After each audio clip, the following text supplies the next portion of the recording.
সেই সোনাবাবু অর্থাৎ বিশ্বজিৎ পোদ্দারের স্ত্রী এবং তার আইনজীবী আজ সকালে ঠিক কি জানিয়েছেন শোনাবো।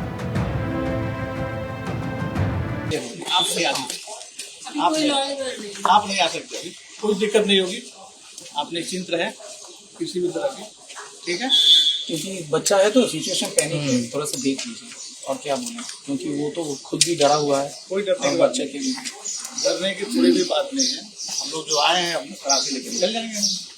और अब आप तो जानते हैं वकील साहब, आप नहीं, आप तो अपना काम करने आए, मुझे कोई प्रॉब्लम भी नहीं है, आप सबका किसी को भी कोई प्रॉब्लम नहीं किसी है, को कोई लेकिन उनको थोड़ा सा दिक्कत ना हो, कोई थोड़ा सा दिक्कत नहीं होगी। आप बोलिएगा जो भी एकदम है, छोटा बच्चा है मैम साथ में है, किसी भी तरह का कोई दिक्कत और इनको अलाउ कीजिए, आप कौन है?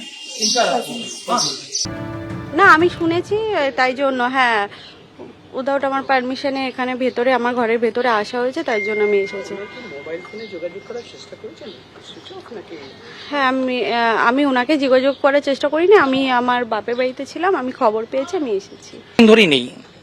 কিন্তু ওনাকে তো দেখা যাচ্ছে ফেসবুক লাইভ করছেন মানে ওনার তো অনেকে আইডি নাম্বার। সমস্যাটা হলো যে নির্দিষ্ট একটা রাজনৈতিক দল সোনা পপ্পুকে যে কোনো ভাবে হোক তাকে ভোটের আগে আটকে দিতে চাইছে। বাড়িতে পুজো করছিল, একটা অন্য মামলায় জড়িয়ে দিল। দিনের পর দিন ধরে চলছে এইগুলো ঘটনাগুলো। এক্স্যাক্টলি, কিন্তু কথা হচ্ছে সেই মামলাতে চার্জশিটেতে ছিল না। এ সারা পশ্চিমবঙ্গের মানুষ জানে যে কোন দল করে কি করে। আমরা কোনো দলের কথা বলছি না তো। আমার বক্তব্য হচ্ছে ইডি নির্দিষ্ট ঘরে ঘরে গিয়ে রেড করছে। এবার সেই ঘরগুলো কোন ঘর, কাদের ঘর, সেগুলো সাধারণ মানুষ জানে। এটা তো একমাত্র উনিই বলতে পারবেন। ওনার যখন উনি বেরোবেন বা ওনার সঙ্গে আপনার দেখা হবে, আপনি উত্তর দেবেন। আমার কাছে এখন কোনো নলেজ নেই। ওনার পাওয়ার আছে, সেই পাওয়ারের বলে আমরা যা আইনি কাজ আছে সেগুলো আমরা এগিয়ে নিয়ে যাচ্ছি। এর বাইরে আমাদের আর কোনো ভূমিকা নেই। আপনার সঙ্গে তো আপনার ক্লায়েন্টের কথা হচ্ছে না, হচ্ছে না। তার কারণ ওই যখন ইনসিডেন্ট হয়েছিল সেই মুহূর্তেই হয়েছিল। ওনার ওয়াইফ হচ্ছে আমার ক্লায়েন্ট, ওনার ওয়াইফ আমায় ফোন করলেন যে আমার বাড়িতে ইডি এসছে। আমি যে জায়গায় দাঁড়িয়ে রয়েছি বালিগঞ্জের ফান রোড এবং এই বিলাসবহুল বাড়ি তুমি দেখতে পাচ্ছ, এক ধরনের বলা যায় যে হোয়াইট হাউস, সাদা রঙের বিলাসবহুল বাড়ি।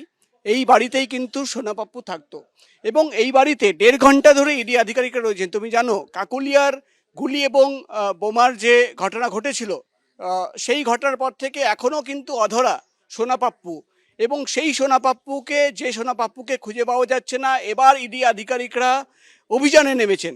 সামনে আমরা দেখতে পাচ্ছি কেন্দ্রীয় বাহিনীর জওয়ান, তিনি দাঁড়িয়ে রয়েছেন, ভেতরে আরেকজন জওয়ান দাঁড়িয়ে রয়েছেন। এখান থেকে কেউ প্রবেশ করতে পারবে না এবং ভেতর থেকে কেউ বেরিয়ে আসতে পারবে না। পেছনের ছবি দেখব, শুধুমাত্র সামনে নয়, পেছনের দিকে যে গলি রয়েছে সেই গলি কিন্তু ঘিরে রেখেছেন। অর্থাৎ রীতিমতো এই গোটা বাড়ি পেছনের দিকে, সামনের দিকে, বাঁ দিকে পুরোটাই কিন্তু কেন্দ্রীয় বাহিনীর জওয়ানরা ঘিরে রেখেছেন। তুমি জানো বারবার যে অভিযোগ উঠে এসছে, ত্রাস তিনি অর্থাৎ বালিগঞ্জ, ঢাকুরিয়া, কসবা এলাকার ত্রাস, 15টি এফআইআর রয়েছে এবং সেই এফআইআরকে সামনে রেখে প্রাথমিক অনুসন্ধান চলছিল। ইডি সূত্রের খবর, প্রাথমিক অনুসন্ধান, এবং সেখানে ইডি আধিকারিকরা যেটা জানতে পারেন যে বালিগঞ্জ, কসবা, ঢাকুরিয়া এই সমস্ত তপসিয়া একাধিক এলাকায় যে কনস্ট্রাকশন হতো অর্থাৎ নির্মাণ হতো, সেখানে বিল্ডারদের কাছ থেকে, প্রমোটারদের কাছ থেকে সিন্ডিকেটে মাধ্যমে কিন্তু কোটি কোটি টাকা তোলাবাজি করত এই সোনা পাপ্পু। এবং সেই টাকা যেটা প্রাথমিকভাবে ইডি তরফে দাবি করা হচ্ছে যে প্রাথমিক অনুসন্ধানে এটাও জানা গেছে যে একাধিক প্রভাবশালীদের হাতে সোনা পাপ্পু কিন্তু প্রোটেকশন মানি হিসেবে টাকা দিত।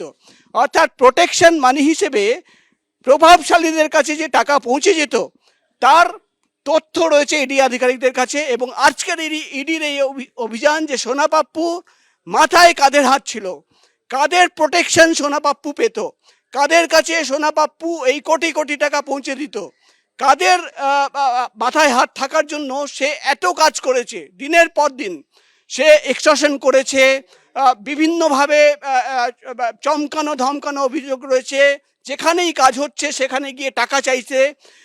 একাধিক অভিযোগ থাকার সত্ত্বেও কিন্তু কেন তার বিরুদ্ধে ব্যবস্থা নেওয়া হতো না? অর্থাৎ ইডি আধিকারিকরা মূলত জানার চেষ্টা করছে যে বিশ্বজিৎ পোদ্দার ওরফে সোনা পাপ্পু, যার নামে ইতিমধ্যেই 15টি এফআইআর রয়েছে। বিধানসভা ভোটের আগে পশ্চিমবঙ্গের পুলিশ এবং প্রশাসনের খোলডলচে বদলে দিয়েছে নির্বাচন কমিশন। এখনো পর্যন্ত সরানো হয়েছে 46 জন আইএএস আইপিএস অফিসারকে। আর সেই সিদ্ধান্তকে চ্যালেঞ্জ করে এবং আধিকারিকদের পুনর্বহালের দাবিতে হাইকোর্টে জনস্বার্থ মামলা দায়ের হয়, যেখানে প্রধান বিচারপতির বেঞ্চ স্পষ্ট করে দিয়েছে ধরে নিতে হবে নির্বাচন কমিশন এই বদলিগুলো অবাধ এবং সুষ্ঠু ভোটের স্বার্থেই করছে। মুখ্য সচিব থেকে বিডিও, ডিজিপি থেকে ওসি, ডিইও থেকে রিটার্নিং অফিসার। পশ্চিমবঙ্গে বিধানসভা ভোটের দিন ঘোষণার পর থেকে রাজ্যের পুলিশ প্রশাসনের চেহারা বদলে দিয়েছে নির্বাচন কমিশন। এখনো পর্যন্ত সরানো হয়েছে 46 জন আইএএস আইপিএস অফিসারকে। ডব্লিউবিসিএস, ওসি, আইসি ধরলে তো সংখ্যাটা আরও বহুগুণ বেড়ে যায়। এই বদলির সিদ্ধান্তকে চ্যালেঞ্জ করে এবং আধিকারিকদের পুনর্বহালের দাবিতে হাইকোর্টে জনস্বার্থ মামলা দায়ের হয়, কিন্তু সেই মামলা খারিজ করে মঙ্গলবার হাইকোর্ট স্পষ্ট করে দিয়েছে অফিসারদের খুব কম সময়ের জন্য বদলি করা হয়েছে। এটা কখনোই বলা যায় না যে রাজ্যে প্রশাসনিক ব্যবস্থা বিকল এবং অসাড় হয়ে পড়েছে। বদলির এই সিদ্ধান্তের ফলে প্রশাসনিক ব্যবস্থা ভেঙে পড়বে এবং সাধারণ মানুষ জনকল্যাণমূলক প্রকল্পের সুবিধা থেকে বঞ্চিত হবে, এমন কোনো বিষয় আবেদনকারী এই মামলায় তুলে ধরতে পারেননি। চিরচারিত দেখেছি, আমিও যখন মুখ্য নির্বাচনী আধিকারিক ছিলাম, একাধটা ট্রান্সফার চিরকালই করে যাতে করে ভোটটা নির্বিঘ্নে হয় এবং কোনো পক্ষের না হয়। এটা চিরকালই ছিল। ছোটোখাটো ট্রান্সফার, একটু ঝাঁকুনি দেওয়া, এটা ছিল। কিন্তু এই রেটে এই যে মুখ্য সচিব, অতীতে পশ্চিমবঙ্গে তো বটেই, সারা ভারতবর্ষের নিদর্শন আছে কিনা মনে পড়ে না, তো একসঙ্গে ডিজি, চিফ সেক্রেটারি থেকে আরম্ভ করে একেবারে OC, BDO, returning officer, ARO অবধি পুরো খোল নলচে পাল্টে দেওয়াটা নিঃসন্দেহে চিন্তা করায়। এটা হয়তো একটা কমপ্লিট মিসট্রাস্টের জায়গা তৈরি হয়ে গেছে বলে।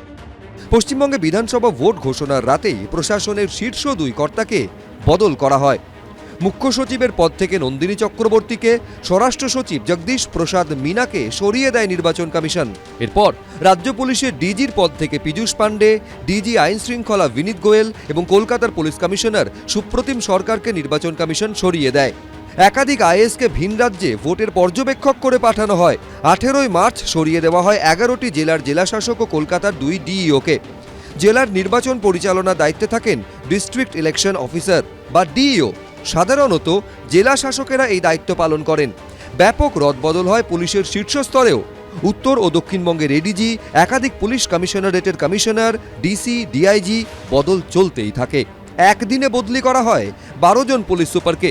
গত রবিবার রাজ্য পুলিশের 142টি থানার আইসিকে সরিয়ে নতুন আইসিদের নিয়োগের নির্দেশ দেয় নির্বাচন কমিশন। পাশাপাশি কলকাতারও 30টি থানার ওসি বদল করে কমিশন। 11 জন ডিআইবিকে বদলের নির্দেশ দেওয়া হয়। গত 23শে মার্চ 73 জন রিটার্নিং অফিসারকে সরিয়ে দেয় নির্বাচন কমিশন। মঙ্গলবার অফিসার বদলি সংক্রান্ত মামলায় হাইকোর্ট জানায় ধরে নিতে হবে নির্বাচন কমিশন এই বদলিগুলো অবাধ এবং সুষ্ঠু ভোটের স্বার্থেই করেছে। নির্বাচন কমিশনের উদ্দেশ্য ফেয়ার ইলেকশন করা, কিন্তু আমাদের এই রাজ্যের শাসক দলের লোকেরা একদম সর্বোচ্চ থেকে সর্বনিম্ন পদ পর্যন্ত অফিসারদের এমনভাবে পক্ষপাতদুষ্ট করে রেখেছেন যাতে এখানে সুষ্ঠু এবং অবাধে নির্বাচন করা প্রায় অসম্ভব। এই রকম লোকদেরকে সরাতে হবেই এবং প্রতিটা বুথে ভোটাররা যাতে বিনা বাধা এসে তার পছন্দ মতো প্রার্থীকে ভোট দিতে পারে সেটা নিশ্চিন্ত করতে হবে। প্রশাসনিক স্তরে ব্যাপক রদবদল করেছে নির্বাচন কমিশন। এবার ভোট কি সুষ্ঠুভাবে করাতে পারবে তারা? সৌভিক মজুমদার, এবিপি আনন্দ। এবিপি আনন্দ, এগিয়ে থাকে, এগিয়ে রাখে।